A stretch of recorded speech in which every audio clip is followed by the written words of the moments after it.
C'est une fausse nouvelle. C'est vrai.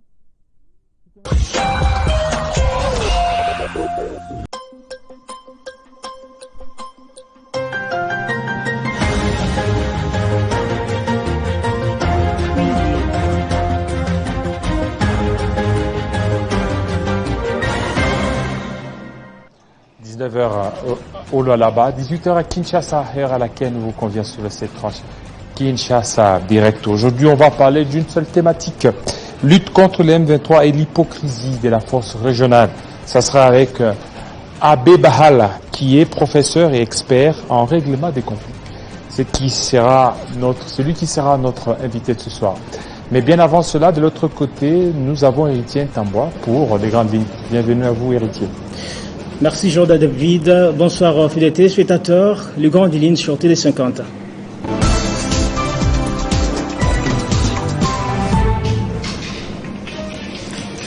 Sauf changement des dernières minutes, c'est le mardi 24 janvier prochain que l'opération d'enrôlement lancée dans la première ère opérationnelle va se clôturer. À 4 jours de la fin, aucune communication n'est faite du côté de la CENI, alors que des longs fils se constatent devant le centre d'enrôlement. Le silence de la CENI inquiète déjà nombreux observateurs. Joint au téléphone, une équipe de la CENI affirme que le bureau est en congé de fin d'année. Le Rwanda s'est fait de plus en plus le porte-parole des rebelles du M23, ce qui confirme justement les accusations de soutien militaire et financier à ces mouvements à la base de l'instabilité dans la province du Nord Kivu. Kigali a répondu au communiqué de Kinshasa qui dénonçait justement le refus de se retirer de position conformément aux résolutions de Nairobi et de Luanda. Le ministre gabonais des Affaires étrangères, Michael Moussa Adamon, est décédé ce vendredi à Libreville, à 62 ans, après avoir fait un malaise cardiaque lors d'un conseil des ministres, ont annoncé le gouvernement et une source de la présidence. Et voilà, ce sont les titres qui vous seront développés à la ronde édition de 19h. Restez-nous fidèles, messieurs et dames. Kinshasa Direct, c'est poursuivi avec Jean-David Kilolo.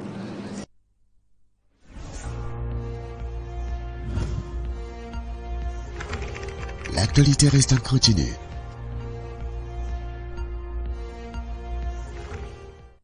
Merci à vous, Héritier Ntambois. Alors tout de suite, nous allons recevoir notre premier invité, Monsieur l'abbé Bahala, pour parler certainement de la situation dans l'Est de la République démocratique du Congo.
La situation dans l'Est de la République démocratique du Congo avec les déploiements de la force régionale. Sur terrain, c'est la société civile de ce coin qui commence certainement à manifester son mécontentement par rapport à l'inefficacité de cette force sur terrain. On s'attendait certainement à un retrait des troupes du M23 soutenu par le Rwanda. Jusque-là, il y a encore ce retard. Nous allons parler avec le professeur expert en règlement de conflit, Monsieur l'abbé Bahala. Bienvenue, Monsieur l'abbé. Merci Jean-David, content de vous retrouver sur Télé 50. Merci, c'est un plaisir partagé. Monsieur l'abbé Bala, la situation dans l'Est de la RDC, déjà beaucoup de Congolais, certains quand même, ont manifesté leur joie en voyant certainement une résolution pacifique dans la crise, parce qu'il y a eu les déploiements de la force régionale, mais dans quelques temps après, les doutes commencent beaucoup plus à s'installer. Bien, Jean-David, vous savez, c'est un sujet que nous avons abordé beaucoup sur ce plateau. Dès le début, nous avions, dans une certaine mesure, mis en garde les décideurs sur les problèmes qui éventuellement arriveraient si notre offensive diplomatique, si l'option diplomatique prise par le président de la République de bonne foi, parce qu'il a dit il vaut mieux discuter avec l'adversaire, il vaut mieux discuter dans un cadre régional plutôt que de tirer des coups de feu sur des gens et de causer mort d'hommes et danger pour les populations. Et cette option-là est l'option, j'allais dire, privilégiée. Mais nous avions mis en garde dans ce moment-là tous ceux qui analysent la situation, ainsi que les décideurs, sur la bonne foi de ceux qui sont en face de nous. Et cette bonne foi-là, elle dépend justement des intérêts des uns et des autres. L'arrivée de la force régionale a été un des résultats du processus d'abord de Nairobi et puis du processus de Luanda. Il y avait toute une feuille de route qui décidait du départ, donc du retrait des forces de RDF M23.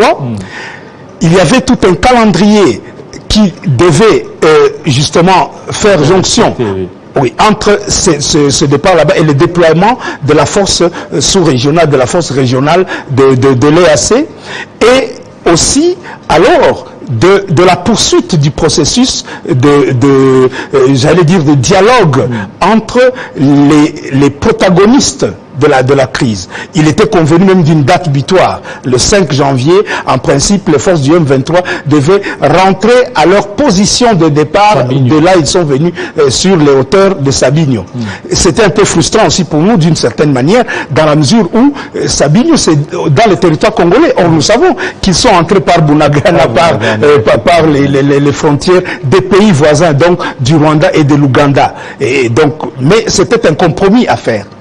Aujourd'hui, force est de constater que nos analyses étaient justes. Que pour le Rwanda, le système de Ubwenge, la malice, le mensonge, la roublardise, etc., cette politique là-bas du fight and talk and fight, elle est toujours de mise. Et cette politique-là fait que le régime rwandais, parce que le président de la République l'a bien dit, et je tiens à le souligner, nous ne sommes pas en guerre contre le peuple rwandais.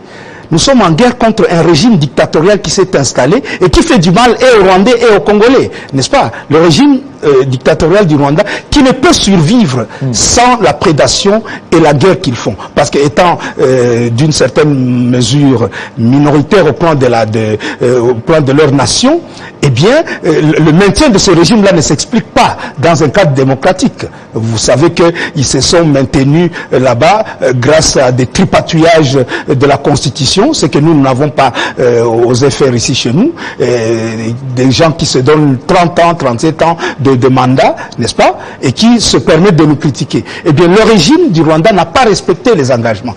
Parce que nous ne sommes pas en guerre contre un quelconque mouvement rebelle. Il n'y a pas de rebelles congolais dans ces gens-là. Nous sommes en guerre contre le Rwanda. Le président de la République l'a encore bien dit et souligné à Davos. Il a répondu à une fausse journaliste. C'est une dame qui travaille pour le gouvernement rwandais qui s'est fait passer. Vous voyez elle s'est fait passer pour une journaliste. Est-ce qu'il y a un peu de passoire, que ce soit dans notre service de renseignement, que ce soit presque partout, parce que si aujourd'hui le Rwanda est en train certainement de jouer à Ubwenge, à la roublardise, c'est que quelque part, ils ont trouvé certaines failles de la part de Congolais.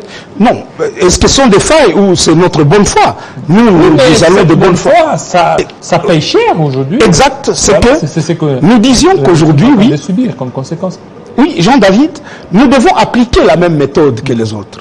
nous devons être aussi subtils, nous devons être aussi intelligents. Nous devons également appréhender les problèmes des Grands Lacs dans leur globalité et non pas en regardant le factuel. Parce que lorsque vous invitez par exemple les forces du Kenya, les forces de l'Ouganda, lorsque vous invitez les forces sud-soudanaises, etc., vous oubliez que ces gens là-bas étaient déjà dans une coalition de forces dans leur East African Community. Vous comprenez? Et qu'ils ont un commandement commun, ils ont déjà des mécanismes de commandement commun qui font que, dans la réalité, ils se parlent. Et puis, il faut comprendre que l'intérêt de tous ces pays qui nous entourent, leur intérêt n'est pas de voir le Congo, la République démocratique du Congo retrouver sa force et sa grandeur. La philosophie qui sous-tend toute cette agression que nous subissons, c'est une philosophie de la prédation et de l'affaiblissement du Congo. Vous comprenez que l'Occident, qui est le mentor de tous ceux qui nous attaquent, n'est-ce pas, dans sa volonté de mettre la main sur les dernières réserves de matières premières stratégiques dont leurs économies ont besoin dans le futur, le coltan, le cobalt, le lithium, le cuivre, le nickel, le colombo-tantalite, comme nous l'avons dit, le coltan, mais aussi le niobium, etc., l'or. Toutes ces matières premières, eux ne voudraient pas les traiter avec les Congolais dans une certaine mesure. Ils veulent les traiter avec dans l'équité, non. Ils veulent sous-traiter cela avec des gens qui leur disent c'est plus facile de traiter cela avec nous. Nous avons voulu, le président de la République l'a bien dit, lui, il a voulu qu'on puisse créer une certaine synergie de forces économiques pour que les peuples qui sont autour des Grands Lacs se développent ensemble. Nous venons de voir que sa bonne foi n'a pas été bien payée. Et donc aujourd'hui, il y a une autre manière de voir. La population est en train d'envoyer un autre message, non seulement à nos dirigeants, mais aussi au monde entier. Vous aviez vu que lors des manifestations de novembre, lorsque le président de la République a lancé un appel solennel à toute la population congolaise de se soulever contre l'agression, eh bien vous avez vu que quand nous, société civile, nous sommes entrés dans la rue, quand nous avons demandé que l'embargo, qu'on mette fin à l'embargo, eh bien, alors que nous avions déjà parlé à New York, parlé je ne sais pas où, cette diplomatie-là n'est pas agissante si votre peuple n'est pas derrière vous. Voilà. Et c'est la population qui a fait que ces gens-là ont changé d'avis. Voilà. Et ils ont levé l'embargo. On a vu la population manifester, mais dans l'Est, pas plus tard qu'hier, il y a eu la société civile qui a aussi manifesté, voulant le départ des l'EIC, mais ça a été interdit, cette manifestation. Oui, la dernière manifestation qui a été faite, elle est symptomatique. Elle est symptomatique de la frustration des populations de l'Est. Vous comprenez que c'est les gens qui vivent au Nord Kivu, à Ituri, etc., à Bukavu, au Sud Kivu, dans les plateaux, ils voient des gens, ils voient morts d'hommes. Ils sont dans des déplacements. Il y a des massacres, comme les massacres de Kishiché, etc. Et les ADF continuent à tuer. Les ADF ont encore, la fois dernière, donc vous vous rappelez, dimanche dernier, ils ont mis une bombe dans une église. Et pourtant, cette population est sous état de siège. Et pourtant, cette population attend justement que la montée en puissance de l'armée puisse se manifester. Que la présence même de ceux-là qui disent qu'ils viennent nous aider puisse être dissuasive contre ceux qui sont en train de jeter nos populations dans la rue. Goma aujourd'hui est une ville qui est presque exsangue. Pourquoi? Parce que la tactique militaire de l'armée rwandaise et de ses supplétifs, c'est d'encercler la ville. Ils disent nous quittons une localité, n'est-ce pas, hein? Ils vont, au lieu de quitter la localité, de rentrer d'où ils étaient venus, ils contournent et ils vont vers l'ouest. Ils sont en train de vouloir attaquer Sake, ils veulent entrer dans Massissi. Et Massissi c'est quoi? Massissi c'est les pâturages, Massissi c'est les grandes plantations, n'est-ce pas, prospère. Donc c'est une diversion qui sont à Kirolire, il y a la ferme que vous connaissez, la ferme Espoir, qui est là-bas, etc. Il y a le fromage que vous mangez, que nous mangeons à Kinshasa, vient de Massissi, justement. Hein? C'est que c'est la région prospère. Mais il faut savoir que c'est la région minière également. C'est là qu'il y a de l'or. C'est là qu'il y a du coltan au Walikale. N'est-ce pas? C'est là qu'il y a du niobium à Kirolire. Vous comprenez que eux, ils veulent financer leur guerre, ils contournent, donc ils ont une certaine, peut-être une gentleman agreement avec les forces de l'EAC. C'est ça que nous dénonçons. Notre gouvernement l'a dénoncé. J'ai vu la lettre écrite par le ministre, le vice-premier ministre, le ministre Lutundula, le ministre des Affaires étrangères. C'est bien. Mais tout cela n'est pas suffisant. Et c'est de cela que je voulais vous parler de façon particulière ce soir. Allez-y. Tout cela n'est pas suffisant. C'est pas suffisant. La force, la seule force dont ont peur les prédateurs étrangers, c'est la population. La population. Parce que vous vous rappelez que lorsque la société civile avait manifesté, lorsque nous avions manifesté à Goma et Bukavu, les gens sont allés jusqu'à la frontière, des civils, des gens à main nue, sont allés jusqu'à la frontière avec le Rwanda. L'armée rwandaise a tremblé. Parce que vous ne pouvez pas tirer sur 1500, sur 2000, sur 10 000 personnes qui viennent. S'ils disent nous entrons au Rwanda, vous lancez une bombe, vous allez à l'arrêt le lendemain. N'est-ce pas? Vous ne pouvez pas faire ça. Ils savent que la population congolaise en a marre. Et c'est cette population-là dont ils ont peur. Nous continuons donc à la conscientiser. Ça, c'est la première chose. La deuxième chose, c'est que vous ne pouvez pas avoir une maison remplie de victuailles comme notre pays. C'est ce qu'a dit l'autre jour le ministre de la Défense, le docteur Gilbert Kabanda, lorsqu'il présentait le document de politique nationale de défense du pays, le tout premier depuis l'indépendance. Il disait, si vous avez une maison remplie de victuailles et vous avez dehors des gens qui ont faim, eh bien vous devez mettre une porte ou mettre une sentinelle ou élever un chien qui va aboyer et vous alerter quand le voisin va vouloir entrer chez vous. On veut bien, les voisins, on peut vivre en harmonie avec eux, mais il faut défendre d'abord votre patrimoine. Et donc, aujourd'hui, la seule solution que nous avons, c'est de voir la montée en puissance des FARDC et la création d'une nouvelle armée. Une armée aguerrie, une armée professionnelle. Une armée où le soldat n'est plus le laissé pour compte, mais où le soldat devient quelqu'un qui se sent fier de l'être. Parce qu'un jour, un jeune à qui j'ai demandé à mon neveu, j'ai dit, mais pourquoi tu ne t'engages pas dans l'armée? Il a dit, mais hier j'ai vu un général là-bas. Quand j'ai vu son état, j'ai dit, mais est-ce que je vais devenir comme lui demain?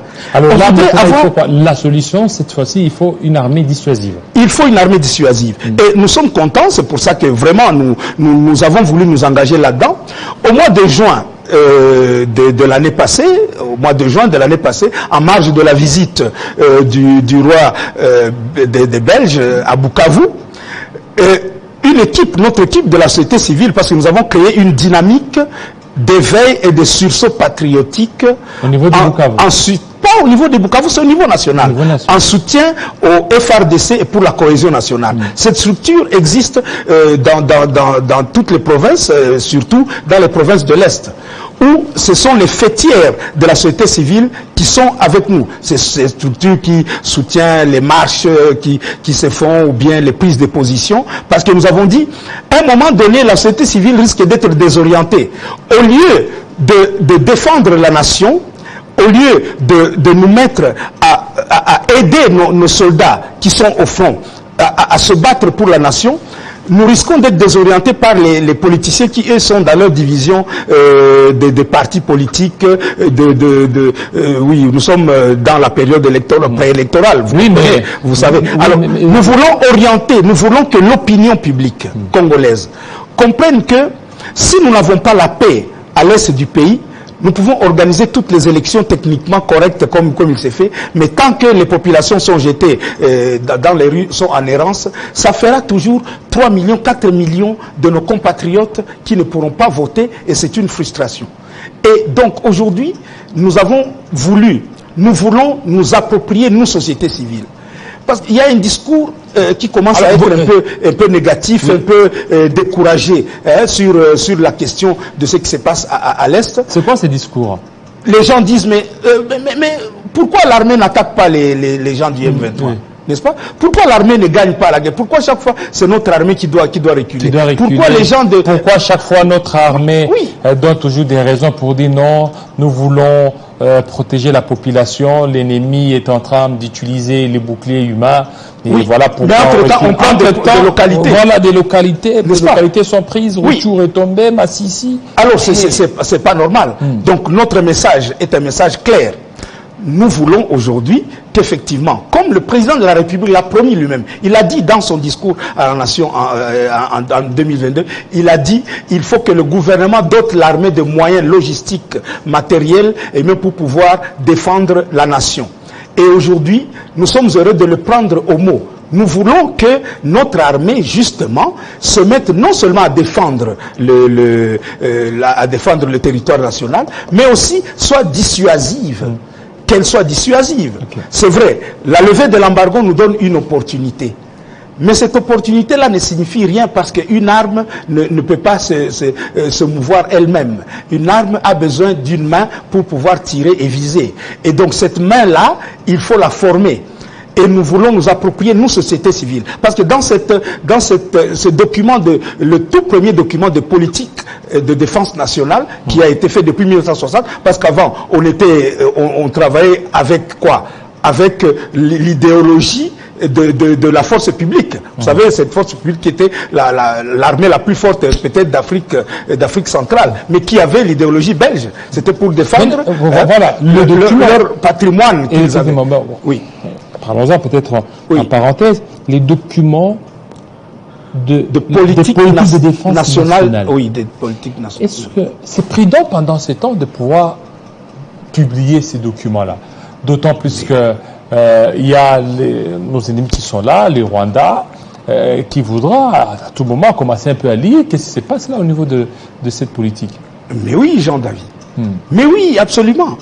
Chaque pays, tous les pays du monde ont une politique de défense nationale. Oui, mais ça ne doit pas être top secret. Elle est publique. Allez sur Internet, vous allez cliquer, vous allez voir le site du Pentagone, vous allez voir tout ce que l'Amérique veut faire de son armée.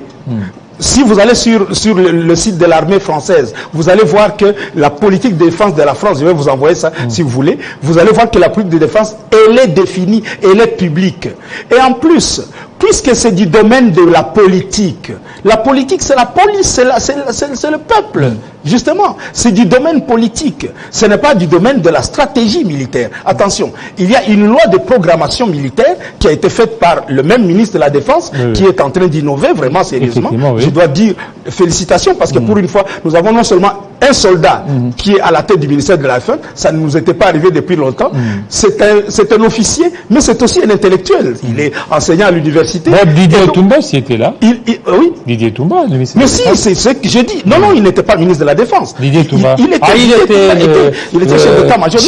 Pendant longtemps, nous avons eu des civils à la tête du ministère de la Défense. Pour une fois, nous avons un soldat, et pour une fois, nous avons un intellectuel qui essaye justement d'innover. Il ne s'agit pas seulement d'aller au hasard, d'aller faire la guerre, d'aller faire le coup de feu. Il faut maintenant le faire intelligemment. Et il a fait une loi de programmation militaire. Cette loi-là ce n'est pas du domaine du public, effectivement. Parce que c'est la stratégie pour savoir quels sont les effectifs que nous voulons avoir dans l'armée, n'est-ce pas? Et comment les former, quel est le budget pour l'acquisition des armes, comment créer les écoles de formation des militaires, etc. Et quel est le budget global que nous devons allouer à tel ou tel secteur de l'armée. Le texte, la loi de programmation militaire n'a pas été discutée de façon, elle a été discutée à huis clos, et elle a été promulguée par le chef de l'État. Parce que ça, c'est du domaine de la stratégie militaire. Ça, c'est du domaine de la tactique. Ce n'est pas public. C'est pas public. Mais ce qui est public, c'est cette loi cette politique de défense nationale. Pourquoi? Elle est publique parce que d'abord, dans cette politique de défense, on veut avoir les fondamentaux de l'armée. Qu'est-ce que nous voulons faire de l'armée? Qu'est-ce que nous voulons dans le futur que l'armée comporte comme effectif, comme soldats? De quelle manière ils vont être formés? Mais en plus de cela, vous savez que la loi fondamentale prévoit déjà que le gouvernement doit définir la politique de défense. C'est vrai. La loi prévoit déjà que même il doit y avoir que les jeunes qui terminent l'école secondaire doivent faire un service militaire obligatoire. Vous voyez que nous ne le faisons pas. D'autres pays D'autres pays, si aujourd'hui ils sont respectés, comme le petit État d'Israël qui a fait trembler tout le Moyen-Orient, dans cet État là-bas, chaque citoyen est un soldat virtuel. C'est un soldat, il est réserviste. Vous avez une formation militaire à la sortie de l'école secondaire, à la sortie de l'université, et chaque fois que la nation a besoin de vous, on vous rappelle sous le drapeau pour venir servir. Dans l'armée, il y a des gens qui sont des supplétifs. Il y a des civils qui peuvent travailler avec l'armée comme experts, n'est-ce pas? Ils sont en détachement auprès de l'armée pour travailler. Dans cette loi, on prévoit l'industrie de l'armée. Dans quel pays vous êtes tout le temps en train de sous-traiter les questions de l'armée? Même nos ancêtres, je vous dis Jean-David, même nos ancêtres n'allaient pas acheter leurs armes à l'étranger.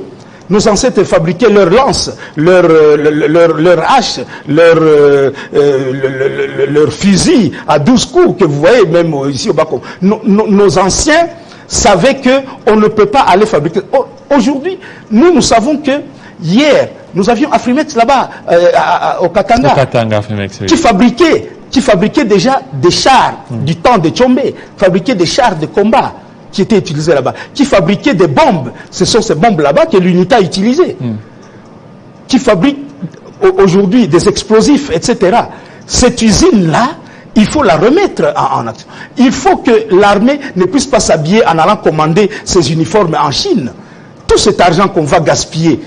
Aujourd'hui, le ministre de la Défense a remis en route les ateliers qui avaient été créés là, à Maluku, qui avaient été créés pour fabriquer les uniformes de l'armée, les bottines, etc., avec les matières locales, parce que nous avons du coton, nous avons les tissus, nous avons la peau nous pouvons donc les fabriquer. Aujourd'hui, c'est en train de se refaire.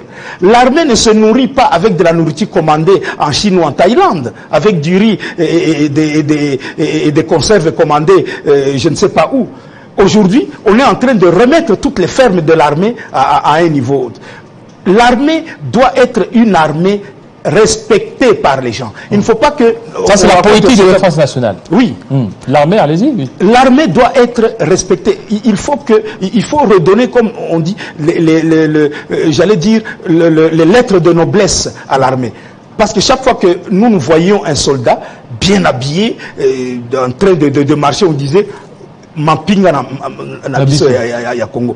Et il faut que les gens reviennent à cela. C'est pour ça que nous avons lancé cette campagne. Cette campagne d'éveil et de sursaut patriotique en soutien au FRDC et en soutien au FRDC pour la cohésion nationale. C'est pour que aujourd'hui on comprenne que dans les jours qui viennent, du moment que le président de la République a lancé un appel à la jeunesse du pays, vous avez vu qu'il est allé à Kiton la fois dernière, il est allé visiter les 10 000 recrues qui sont là, et il y en a d'autres qui ne sont pas encore partis, faute de moyens de locomotion. On doit essayer de les faire arriver au lieu de formation. Si nous parvenons à avoir un corps d'élite, des commandos, des parachutistes, des gens qui apprennent l'armée de l'air. Et nous avions tous ces gens là-bas. Est-ce que vous ne voyez pas que le fait là de publier la politique de défense nationale et que le pays est en guerre sur M23 soutenu par le Rwanda, c'est une manière peut-être pour terroriser l'ennemi et que l'ennemi puisse avoir peur de notre RDC? Je ne crois pas que ceux qui ont fait ça, je ne crois pas que le gouvernement qui a voulu, d'ailleurs cette politique a été approuvée dans le Conseil des ministres le 9 septembre, n'est-ce pas, hein, de l'année passée. Donc c'est tout récent. Non, je crois que le but, c'était peut-être, c'est vrai, l'opportunité, nous sommes en guerre, et c'est pendant qu'on est en difficulté qu'on a ce qu'on appelle un haut le cœur. On se dit, oh là, mais qu'est-ce qui est en train de m'arriver là? Je dois revoir mes arrières et savoir où je vais, d'où je viens. On ne peut pas marcher comme ça et chaque jour sous-traiter, faire la sous-traitance de notre sécurité, de notre défense. Nous avons toujours recouru à l'ONU, 1960.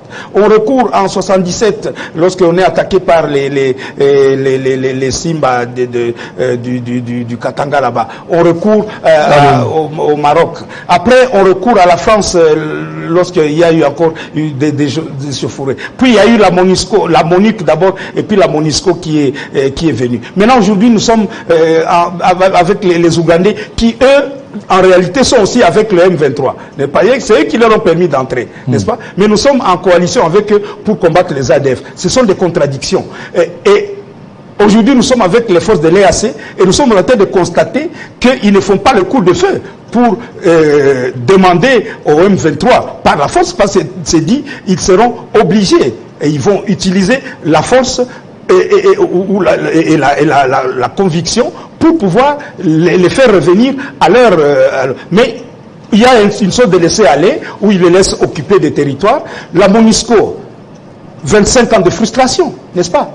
25 ans de frustration, mais vous avez vu et que la communauté internationale a renouvelé leur mandat. Oui, et jusque-là, a renouvelé leur mandat. Depuis longtemps, le président sortant, Joseph Kabila Kabange, demandait les retraits de la MONUSCO, mais le nouveau président, quand il est arrivé au début de ce mandat, il a demandé un retrait progressif. Vous ne voyez pas qu'avec ça, c'est qui a aussi retardé. Aujourd'hui, on commence à demander que la MONUSCO parte, alors que si il y avait cette synergie-là de Joseph Kabila, la MONUSCO partirait. Où il y avait cette pression. Il y a continuité des affaires de l'État.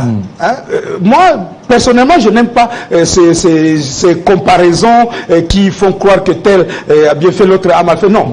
Chaque dirigeant vient avec sa vision politique. Il vient avec le président Kabila, n'est-ce pas? Il avait, lui aussi, au début, c'est lui qui a accepté Sun City, c'est lui qui a accepté que nous allions négocier avec le CNDP, c'est lui qui a accepté que, après le M23, que nous allions à Kampala, à Nairobi, et puis qui a décidé, après, quand il a vu que les autres ne pouvaient comprendre, que le Rwanda ne pouvait comprendre que la force des armes, il a décidé de les frapper. Il est allé demander l'aide des pays de la SADC, et en 2013, il a chassé le M23. Vous avez vu la quantité d'armes avec les commandos du colonel Mamadou Ndala et du général Baouma, n'est-ce pas? Paix à leurs âmes, parce qu'ils sont morts, mais ils sont morts avec gloire, parce que c'était la première victoire que nous avons eue sur le M23. 10 ans après, le Rwanda a réactivé sa machine de guerre, n'est-ce pas?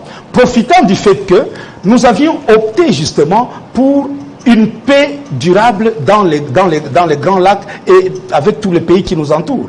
Cette bonne foi-là, on ne peut pas dire que c'est une continuité. Il fallait donc continuer. Aujourd'hui, maintenant, là, je sais que tout le monde a compris qu'en face de nous, l'interlocuteur n'était pas de bonne foi. Nous le savons désormais. Nous ne pouvons blâmer personne. Nous ne pouvons que blâmer justement celui qui n'a pas respecté les engagements qu'on a pris avec lui.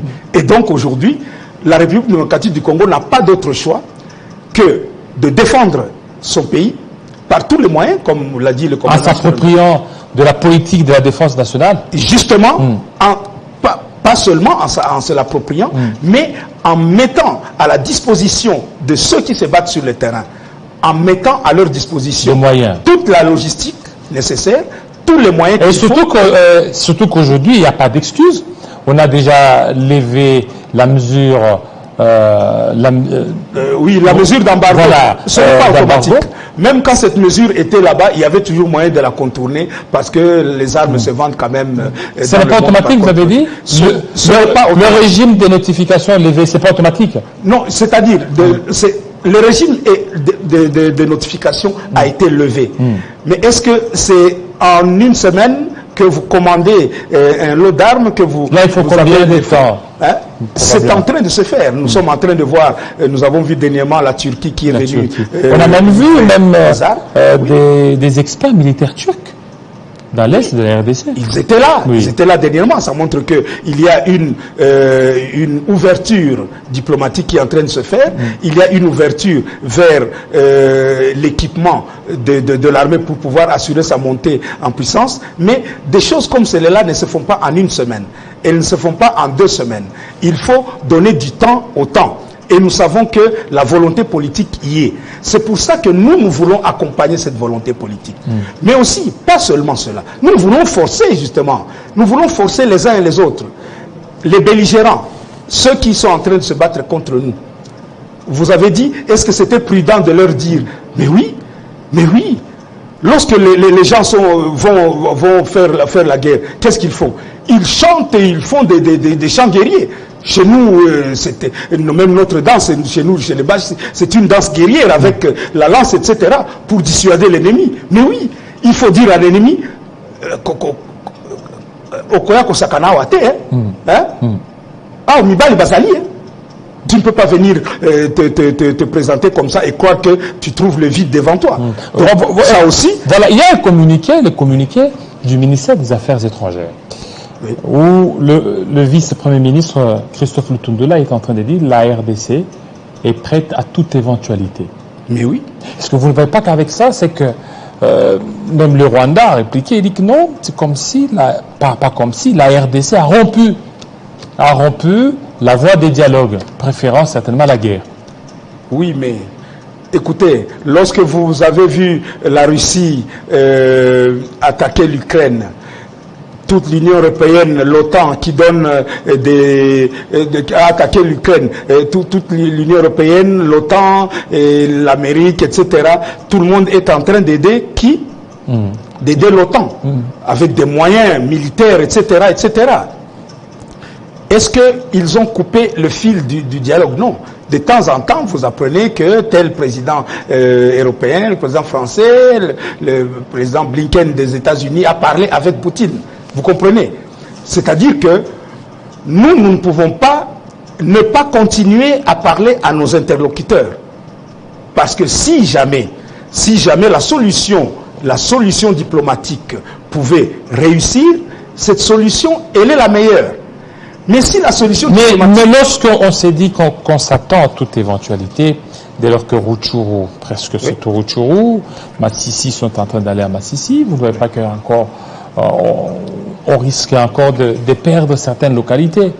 Non, mais bon, pour le moment, c'est vrai que on est en train de le perdre. Mais n'oubliez pas que l'armée est toujours sur le front et que chaque jour il y a des affrontements qui sont en train de se faire et que l'objectif, ce n'est pas de leur laisser ce territoire là-bas. Et surtout avec l'EAC. Mais n'oubliez pas qu'il y a des accords, accord Nairobi, accord de Luanda, la zone tampon.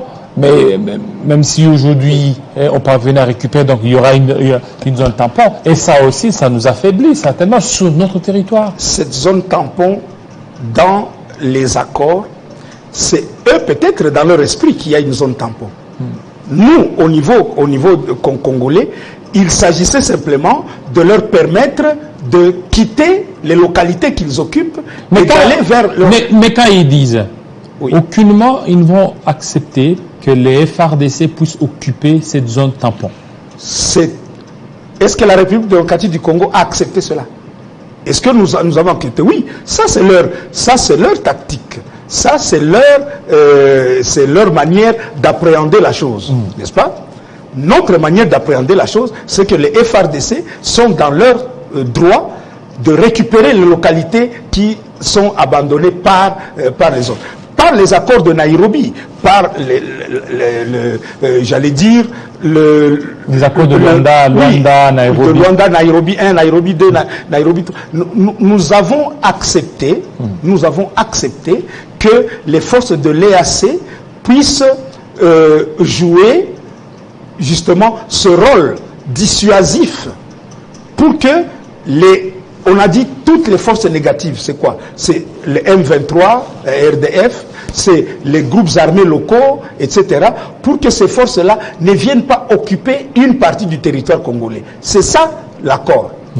Si nous constatons, par ailleurs, que ceux qui sont nos interlocuteurs n'exécutent pas, justement, parce que nous suivons tout cela. Ils n'exécutent pas, et même le chef de l'État l'a dit, à Davos, en répondant à la question, oui, de la fausse journaliste, là, oui, le chef de l'État a dit, oui, qu'ils font semblant de se déplacer, alors que, en fait, ils font semblant de reculer, mais ils sont en train de se déplacer dans d'autres localités. Donc, on en tirera les conséquences. Voilà pourquoi nous sommes en train d'éveiller la conscience de la population, en disant, voilà, nous savons très bien que nous avons fait confiance non seulement la communauté internationale, parce que les condamnations qui fusaient de partout là-bas, elles doivent être accompagnées d'actes concrets. Hein? Condamner le fait que le Rwanda occupe des localités chez nous à travers ses forces supplétives, ses forces spéciales du M23 ne signifie rien. Il faut que l'Union européenne cesse de donner de l'argent pour que l'armée rwandaise s'équipe. Il faut que les États-Unis, comme le président de la République l'a bien souligné, il faut que les États-Unis cessent cette coopération, j'allais dire, privilégiée qu'elle a avec, parce qu'eux aussi doivent faire un choix. Si c'est la République démocratique du Congo qui est la partie utile de cette région, eh bien, il faut traiter. Vous voulez avoir nos minéraux, vous voulez avoir nos richesses, vous voulez participer au développement de cette sous-région, eh bien, traitez avec le propriétaire et pas avec des sous-traitants qui sont le Rwanda, l'Ouganda et les autres. Et donc, nous sommes lucides. Et je crois que c'est cette lucidité-là que nous aimerions que notre peuple puisse avoir. Aucun peuple ne se développe s'il n'a pas pris conscience de ce qu'on appelle son altérité. Voilà, son altérité. Oui. Monsieur l'abbé, vous ne voyez pas que pendant ce temps, les Congolais doivent certainement profiter du fait que le Rwanda est mis à terre. Parce que c'est presque maintenant toute la communauté internationale, qui commence certainement à accuser le Rwanda. Hier, ce n'était pas le cas.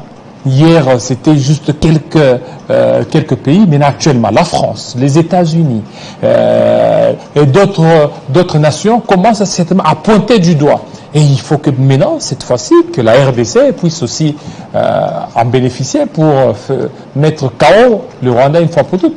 Oui, Jean-David Kilolo, vous venez d'énoncer là quelque chose que je disais l'autre jour à quelques amis et professeurs avec qui nous discutions. Parce qu'on avait un atelier où on parlait justement de cette situation en disant est-ce que notre diplomatie a été à la hauteur de l'enjeu que nous avions en face de nous. J'ai dit oui en parlant du verre à moitié rempli. J'ai dit non en parlant du verre à moitié vide. Je parle d'abord du verre à moitié rempli. Oui. Nous sommes parvenus à montrer au monde entier qui était notre véritable ennemi. Beaucoup de gens ne le savent pas, mais ça c'est la plus grande victoire de la diplomatie que nous avons eue. Parce que chaque fois que nous parlons de M23, de la guerre à l'Est, les gens disaient, maintenant le vocabulaire est en train de disparaître, rebelles du M23. Comme s'il s'agissait de Congolais qui sont en guerre contre leur propre pays. C'est ça que le Rwanda veut faire accréditer comme thèse. Et le Rwanda veut faire accréditer la thèse selon laquelle, oui, écoutez, les revendications, là, c'est entre Congolais, c'est un problème du Congo, c'est parce que le Congo n'a pas respecté ses engagements envers ces rebelles là-bas dans les discussions. Et chaque fois, il y a des gens qui font les discours. Vous savez, nous suivons, on sait qu'ils envoient des gens sur la toile. À être porte-parole du M23. Oui, mais bien sûr. Et ils envoient même des gens sur la toile pour faire un discours de Congo bashing, comme on dit. Hein? Congo bashing, c'est-à-dire, ils montrent que c'est les Congolais qui sont excusez-moi, des idiots. C'est les même la presse journaliste là, il est dans cette campagne. C'est de Congo bashing.